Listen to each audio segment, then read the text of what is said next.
Diaries podcast, and I have a very, very special guest. Now, he did light a dynamite and just throw it in South Carolina and left it, but we're going to talk about that later. But we are here to talk about your tour. Yeah. Grief Sucks, and it's been amazing. I've seen amazing reviews, 31 cities. Yeah. So, what have you been enjoying while being on tour?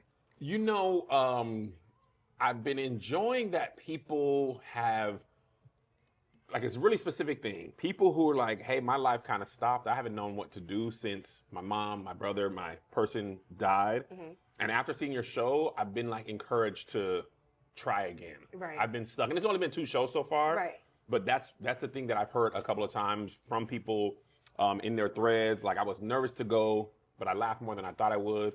I honored whoever died, and now I'm like healed a little bit to move on. So that was kind of the goal. And the thing about grief, it just comes in waves. Like, sometimes you're fine, and then it'll just punch you in the back of your head. Yes. So, like, has this been like sort of therapy? For me, it's therapeutic for sure.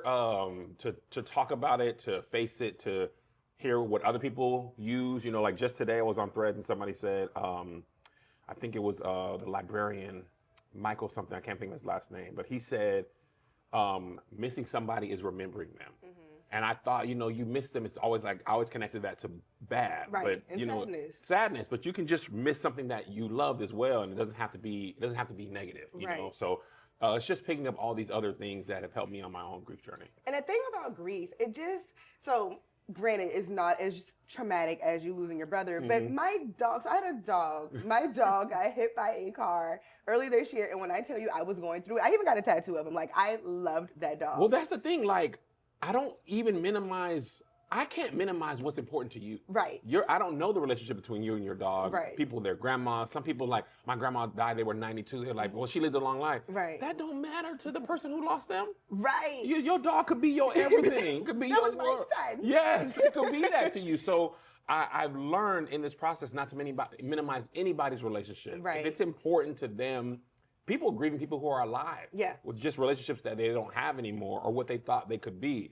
So yes, it be feeling real because it is real. Right. And I saw something you said, either TikTok, but you were like, you know, when you were going through your brother passing, everything should stop. Yes. Like, everything. I still stand by that. Yes. No, and I agree. Like, why are you laughing? Why are you being happy? Do you Yeah. know what I just experienced? Yes. And I just felt that on like a totally different level. It's just like, you know what? Why are y'all laughing? But you know, the back end on that. So I did get a new dog, but when I tell you I felt so guilty. I bet. Because it's just like, I still love you, but can happiness and grief coincide at the same time? Absolutely. I think all your feelings and grief coincide. The same way when you're living, you're sometimes sad and happy and excited.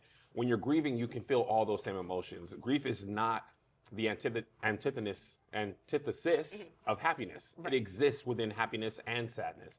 You know, it's just a way of, you know, mourning someone that you lost. So yes, I agree that you can feel happy and sad. We have a dog now. Monty. Monty. And I never lived with the dog, like, seriously. Like, I have a few memories of having a dog, but never like the relationship we have with this dog. And I didn't realize that dogs have personalities. Yes. So if Monty were to pass away and we get another dog, that dog's never going to be Monty.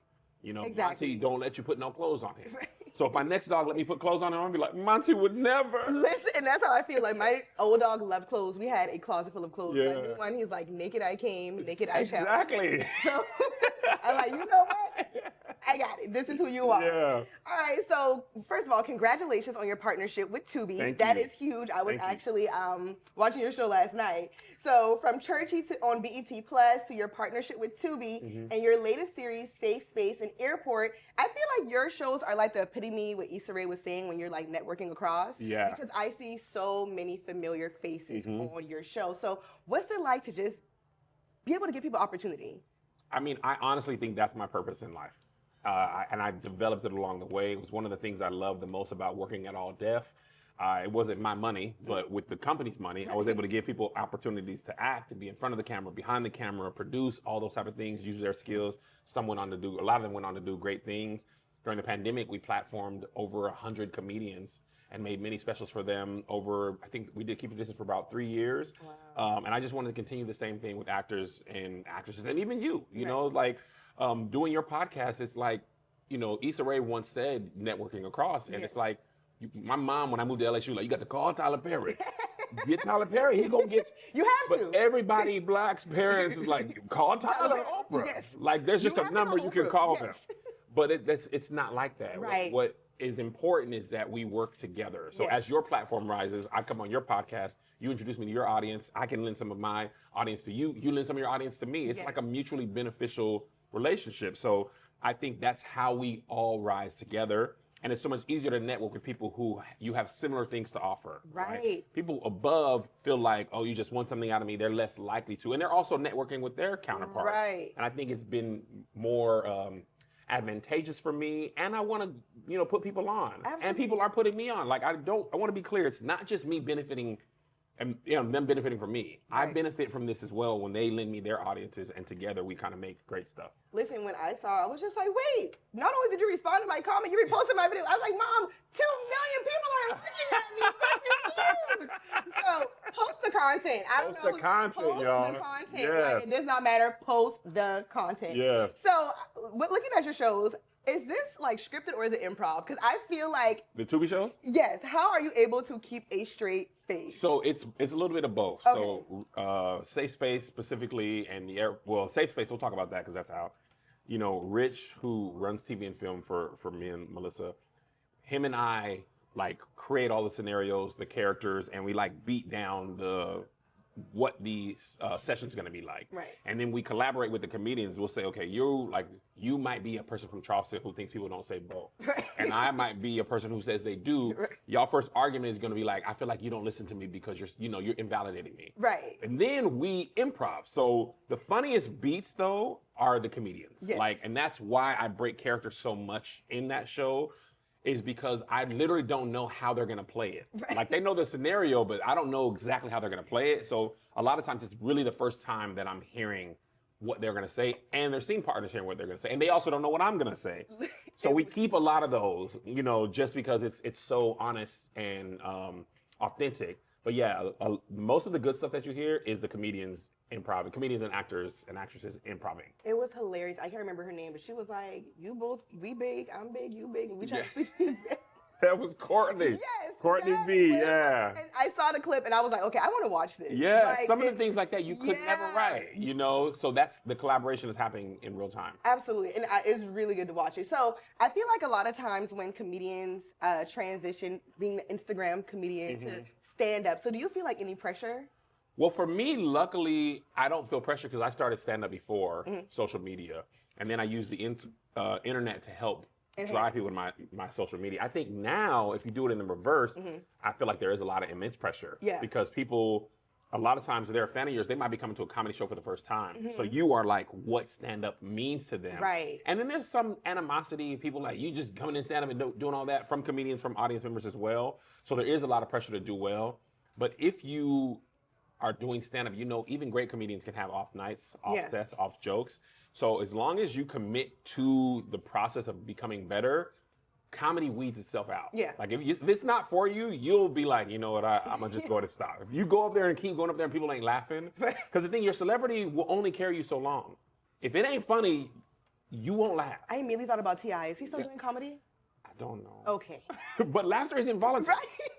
So after the first 5 minutes, you be like, I loved you in this movie or this song. But after 10 minutes, you ain't laughing. You like, all right, man, go on. Please make another song. Yeah, exactly. So yeah, that's why I don't really worry too much about it, because it's like a self-cleaning engine. Yeah. The good people stay. The people who aren't good eventually find themselves out. But I do think you're an amazing storyteller. Anytime I'm looking at your reels or your TikToks, I was like, I'm staying for the story, and then the punchline comes in the end. So I truly enjoy your story. Thank you. Now that you are in Charleston, you have...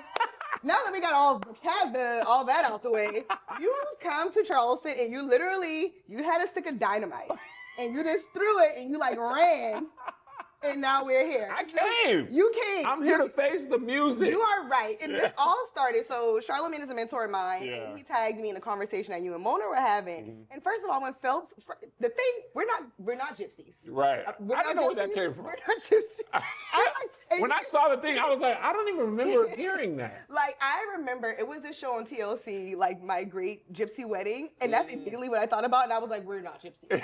Like, first things first, let's get that out of the way.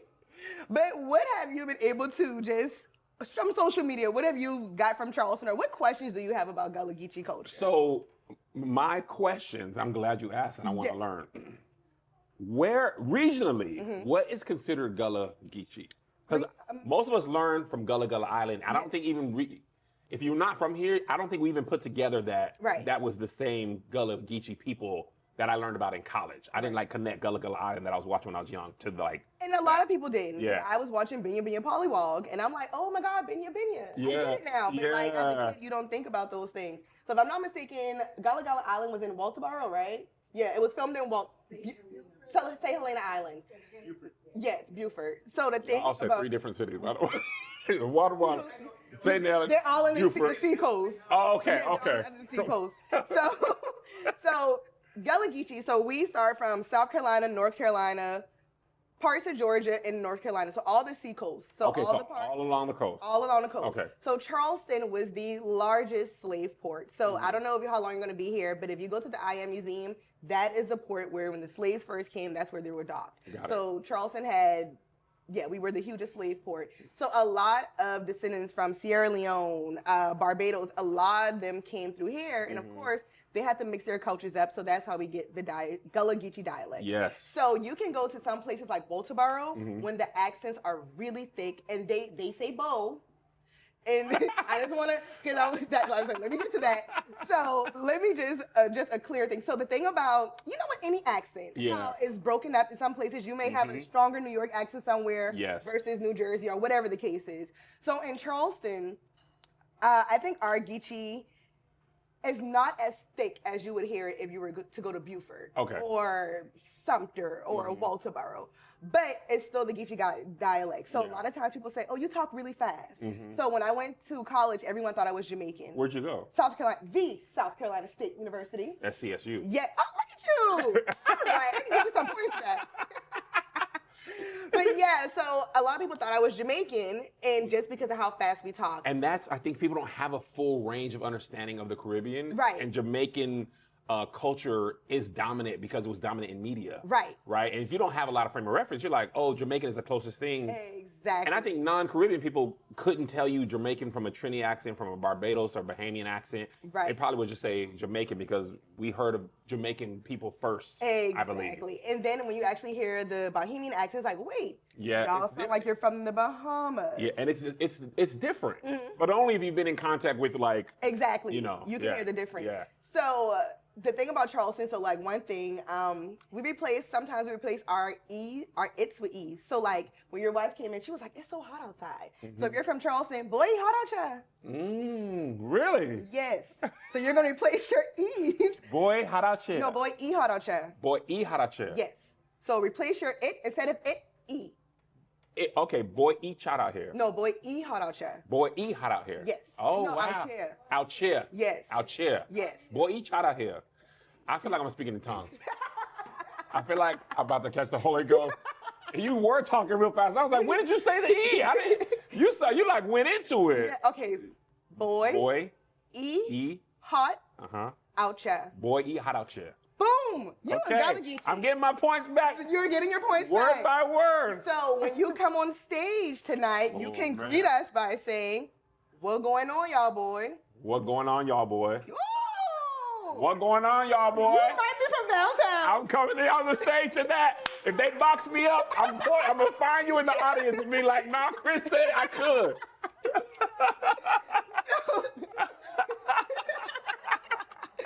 So, and another thing, so we're going to give you, that was your Gullah Geechee, your quick course. Okay. So when you come on stage, what are you going to say? I lost it. Okay. I want to write it down. We need to write it down. Let me write it down. Let me text Liz. Because I'm going to practice it in my green room before I come out. What? How y'all? No. What going on? What? What? W-H-A. No T. No T. What? Going. G-O-I-N. No G. Yeah. What going on? Y'all. Y'all both. What going on, y'all boy? Yes. B-O-I. What going on, y'all boy? B-O-I. B-O-I. Yes. And then you could be Am I going to get booed or cheered? You're going to get cheered. Okay. And then if you don't agree with something, you could be like, boy. Boy? Yeah. Boy? Yeah. I don't agree with that. That's like boy stop. Yes. boy, ye. Yes. That's what I love about being black. We be black all over the globe, and we just like, we'll put our own like little seasoning on it, but you can connect it quickly. Yes. You know what I mean? When you watch, we was watching the show on Netflix. Oh my gosh, what was it? The Polygamist. Oh, And they go from English to 3-4 different languages. That type of mess. Boy, I was in there. I said, y'all black in a way that I connect with, And even without speaking in the language. Listen, I was locked. Yeah. All the episodes. You know, going on. You might say it in your language. Right. But I get the feeling, all right, man, going on. Yes. You know what I mean? Man, boy. So, yeah, boy. Yes. Oh, they're going to be mad at me. Oh, wait till I fire up Instagram that day. Boy, y'all can't tell me out here. Oh, that's what going on, y'all, boy? That you went with that one. You went with that one. Now, we don't do bull over here. You got to go to the upstate. We don't do bull. No, that's up Sumter, Spartanburg, you go up there. On the coast, downtown, we don't do that. Okay, look at you. You're ready. See, Mama, I learned. And the last part of your Gullah Geechee experience. Okay. So we eat a lot of blue crabs. Is Roy ready with? Oh, blue crab. Yes. So. Oh, I didn't know. I only knew blue crab from like Maryland. We don't do our crabs like Maryland blue crabs. They season it on top. No. So when we boil our crabs, you can boil it however you want to. I'm very excited about this. So we have regular blue crabs, fried crabs. What he's going to bring out are some garlic crabs. Garlic crab. Yes. So they are the blue crabs. Okay. Plating it now. So yeah, so crabs are a huge thing in Charleston. We don't do crab legs. So you can get crab legs, obviously. Yeah. But blue crabs are our thing. They're the smaller little whole crabs, right? Sometimes they're, yeah. But they can be pretty big, but we do not. I think, could be being biased, but ours are way better than Maryland crabs. If you from here, you got to say that. Of course. Because you're like, oh no, Maryland's better. Then I'll be like, well, I'm finna eat yours then. Boy, ye. You see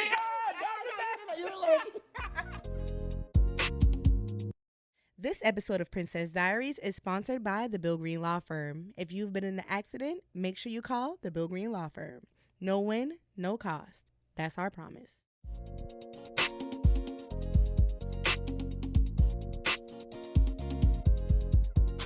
But yeah, so in Charleston, we do a lot of rice. So have you had a chance to try red rice? I don't think I've had anything from South Carolina that is specifically. So what's funny is my sister-in-law lives in Columbia, and we're military, for sure. But I don't think I've ever eaten anything that was Gullah Geechee at all. We usually just eat at like whatever chain restaurants they have, or she cooks or the family cooks. So when I was watching your videos, I was watching some of your other TikToks, just learning and stuff. I was like, I don't think I've had anything from Charleston, so I wanted to eat something. That's why when you sent the places, I was like, oh, let me go to the restaurant because I wanted to try some food. So I might get rice too? He may be doing rice with it. I'll double check. But the thing with the red rice, so red rice is almost like jollof rice. Which is another thing about, we all have our version of that. The diaspora, we're everywhere. Yes. Listen, everyone came through Charleston. I know people are like, oh, y'all country, even if you're in New York, wherever, you have ancestors. We all started We're all cousins. Yeah. But yeah, so red rice, it's like a jollof rice. We put our sausage, bacon, however. I can't tell you how to make it because that's a Charleston secret. I understand. Yes. But it is so delicious. So you can do red rice with anything. Fish is always a staple. So it's like a base? Yes. Okay, like jollof or Spanish rice or so it's not like it's not, so is it like Jamaican like rice and peas? No. I mean, it's red. So it's red. Literally red. Yeah, it's literally red rice. Okay. So you use like tomato paste and other ingredients to just make it all So delicious. jollof is for sure the most closest answer. Yeah. Okay. So yeah, it's a really, really, really delicious meal. But yeah, so at Geechee Garlic, Charleston is a huge seafood area. That's just what we do. Oh, that's the other question I wanted to ask you. Yes. I want to make sure I have my Charleston stuff right. In Geechee culture, is it true that Geechee people, like, during slavery, the masters were like, just leave them to, like, one of the things I've heard is for the rice fields. For the rice fields, and that's why their dialect and accent stayed so long, because they kind of were, like, segregated. So, like, back to Walterboro and, like, the deep Gullah Geechee, so... To answer your question, yes. Okay. So they control the rice fields. Charleston was a huge rice gold mine. So you have so many rice that came out of Charleston and South Carolina and surrounding areas just because we were on the coast and we were able to produce the rice the correct way and being able to farm it. Got it. So yeah, we are huge Carolina gold rice, all these different rice. We are So rice. these are different types of rice. Yeah, different types of rice. So a lot of times, I think the comedian Gigi LaFleur, she was just like, Yeah, she from South Carolina too, right? yeah, I forgot what part though, but she was like, if you mess with a Geechee, they gonna eat rice. We eat rice with everything. Yeah. We literally eat rice with everything. So she's like, if you're dealing with a Geechee, they gonna eat rice. Yes, we are going to eat rice with everything. That's perfect. Yeah, so it's cool. I'm just like, so why did you stop in Charleston for your tour? So I try to stop as many cities, black cities as possible, and I couldn't remember if I don't think I've ever even performed in Charleston. Oh yeah. Yeah, so usually when I come to South Carolina, it's almost always Columbia. Oh, okay. And Columbia wasn't available, but I didn't want to skip South Carolina. Right. So they were like, what about Charleston? I was like, oh, okay, I'll go to Charleston. So happy. So I feel like a lot of times people, they see the show like Southern Charm and they misconstrue Charleston. Oh, Is that a black show or fabulous. white show? It's a white show. It's on Bravo. Oh, okay. But like. My wife was like. Yeah. Oh, yeah. Anyway, I'm not going to get into details. Yeah. But I feel like a lot of times, they don't highlight the black people in Charleston. For sure. On Southern Charm. I've seen not a lot of white people, but I've seen white people, and it's what I've noticed, a lot of khakis and polos. Yes. And like, kind of like yacht rock. Yes. People might like Yes. yacht rock. Yes. It's like the same iteration of white people, every version that I've seen. So I'm going to tell you now, when you go downtown, so downtown was historically black. So like my mom, we all grew up downtown Charleston. And then obviously gentrification happened. Sure. So like when you go downtown, it's so funny. It's this video on TikTok. This lady had her daughter and she was like, I don't see any black people. Yeah. And she was just like trying to count the black people. And like she could not count. Yeah, of course. So it's just going to be a lot of. Well, I when you mean, go that's down, happening all across America. Yeah. In Brooklyn. Yeah, right. I went to New York in 2004 the first time. And from 2004 Brooklyn to 2026, it don't even feel like the same place. And I'm not from there. Right. But like I remember when we first went to Brooklyn, it was so black everywhere. But now, it became trendy and hipster. And you kind of like, and same thing's happening in DC. They're like, it's too loud over here. Like that is the culture of DC. How you people not to play go-go music? Yeah, how you gonna tell us to turn off at 10? Like you come in, you push the blackness out, and then you like literally suppress it. Literally. So I think for me, I remember I was seeing white people in the Piggly Wiggly in it. Or you guys say Piggy Wiggy. Piggly Wiggly. Oh, you do say Piggly Wiggly? Yeah. Okay, I thought I misread it. But and I was just like, I'm not asking what y'all say. We live in a different world. Same city, different worlds. When I forgot the guy, the Gullah Geechee linguistics, when he was just like, son? Yes. Yeah. Let me tell you something, son. I commented, I was like, you calling my grandmama a liar? Because I feel like you calling my grandma. All jokes, I had to put in all jokes. For sure. But I was like, I feel like you calling my grandmama a liar because she's never said both. And she's lived downtown her entire So life. how deep is your family from here? We're four No, Essie was your grandmama, right? Great. So that means we're about 6 generations back of downtown. So 6 generations of being downtown. And we never said both, but anyway. See, this is what one thing I don't like is saying black people, where y'all from? Right. Right? Like, I get where it. you really from? Yeah. But if you 6 generations, that's where you from Charleston. That's where I'm from. 6 generations from the same place. Literally. I'm from there. That's exactly. You carrying all the traditions from there, and I think it carries parts of home back to whatever country you came from in Africa. But that's one thing is about black Americans, like that be your people. Yeah. Your people from Charleston. 6 generations deep. Literally. You have kids, they're gonna be 7 generations deep from Charleston. Okay. Come on in. Let's bring it. So Roy is the amazing chef here What's up, at Roy? Geechee Garlic. What's going on, y'all, boy? See? It worked. Yeah. Oh, you want us to come in the bag? No, I can bring it right Oh, okay, cool. Yeah. See? He a real Geechee. He He real understood Geechee. you. See? Really? It's working. What's going on, y'all, boy? See, the more you practice. I'm gonna redo my video out front, and they're gonna be like, "Oh, dang, who taught him?" And I'm not gonna say anything. That's fine. That's fine. That's fine. I will smile and wave. Smile. Liz. Take the credit. Liz, can you record me eating the crab? Can I post this part on Instagram? Of course. Because we're on TikTok Live. Oh, we're live on TikTok? Yeah. On the iPad? Yeah, on the iPad. On the pad. And over here? Oh, I don't know what's going on over there. Okay. Oh, yeah. Oh yeah. Oh, y'all boy in Charleston. Okay, hold on. Let me see. What's on the plate? Hold on. Let me record this. All right. Geechee Garlic is the name of the restaurant? Yes. Geechee Garlic? Yeah, Fred. All right. So we are here in Charleston. Let me get my face first so the people watch the video. All right. We here in Charleston at Geechee Garlic. My boy Roy finna get me straight. He got me a plate. Let me show you what's going on, y'all, boy. All right. We got the Hold on. Hold on. All right. What we looking at, Roy? Hey, we got the land and sea platter. We got our house crab rice, garlic lobster tail, lamb chops on shrimp, and broccoli. And broccoli. All right. I'm finna get into this. You feel me? Yes, sir. All right. Thank you very much. And I know if you want to take it with you, you can, and we can wrap the interview up if you. I'm gonna eat a little bit. Okay, you're I fine. ain't eating all day. Oh, you got another one? Yeah, I'll take a little bit. Oh, let's do it. We can box it up. But I do want to taste some on camera. No, Because I didn't eat nothing. That crab, right? You got the. I got you fried crab. My friend. Why you ain't get no fried crab for your boy? Now, see, you can't hang now. Boy, That crab rice. it smells amazing. So yeah, we rice with everything. The crab. So rice is this the red delicious. rice underneath? No, that's not red rice. It's crab rice. So we do different styles. Oh, I of thought rice. it was crab rice because crab was over top.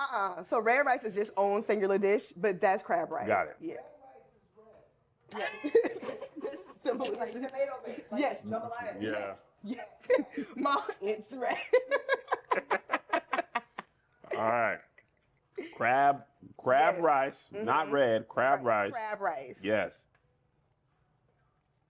No, that's That's out of him. this world. That's him. That's him, y'all boy. Roy. Yeah, you know what you're doing back there. That is amazing. And this is a Geechee dish. Yes, it is a Gullah Geechee dish. See, stop eating chain restaurants. I don't know. Ain't nobody put me on. Okay, well, I don't know about anywhere else, but when you come to Charleston, I got you. I will never. I will never steer you wrong. This is amazing. This is amazing. And I'm starving. Is lamb chops Gullah Geechee? Or he just black? That's just black. It's black. Yeah, I'm like, that black people gonna get in there. Yes. That black gonna get in there. That's just black. That's Put me in just with the Geechee. Yes. That's just black American. Oh, that's amazing. Roy, you doing your thing, boy. Okay, I don't want to eat crazy on your camera, No, but you're fine. I'm starving. We wrapping up? Yeah, we okay, let's wrap up.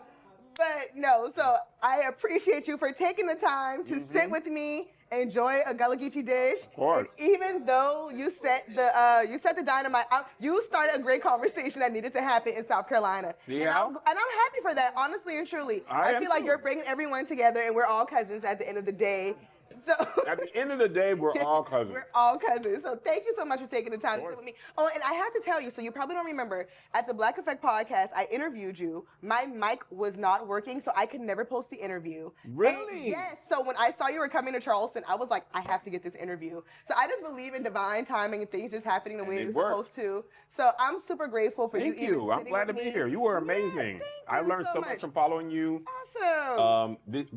I wanted to get one of these. Oh, I got one. Oh, we have a basket for you. Okay. A basket. So yes. See, that's hospitality now. Yes. So I had some amazing brands. I told them I would be doing an interview with you. So we are sending you with some Charleston Gullah Geechee items. Oh yeah. For you to have. Can you get this? So we got some things from the original Charlie O. Okay. Sweetgrass, and This is just a little bit of Sweetgrass? everything. So that's the Sweetgrass rolls, and this is the hats are from Sweetgrass Clothing Company. They also gave you a Sweetgrass rolls pin. Okay, I'm gonna wear this on stage today. And where's the other pin? It's somewhere in here. It's another pin that says Geechee. So Y'all messing up now. yeah, Mama, y'all let me in. Y'all let me in. We've let you in. Y'all let me in now. Yes. Oh, no, it's fine. So I probably dropped out. But yeah, so we just want to thank you so much for just taking the time to sit with me, Of course. Princess of Charleston, and I hope you enjoyed My your pleasure. time Thank you so here. much for having me. Thank you. Bye. It's Chris Kalin with the Princess Diaries, and make sure you are connected with me, Chris Kalin on Instagram, Facebook, TikTok, the _ Chris Kalin on TikTok, and make sure you're connecting with the Princess Diaries on all social media platforms. Yeah. See y'all boy later.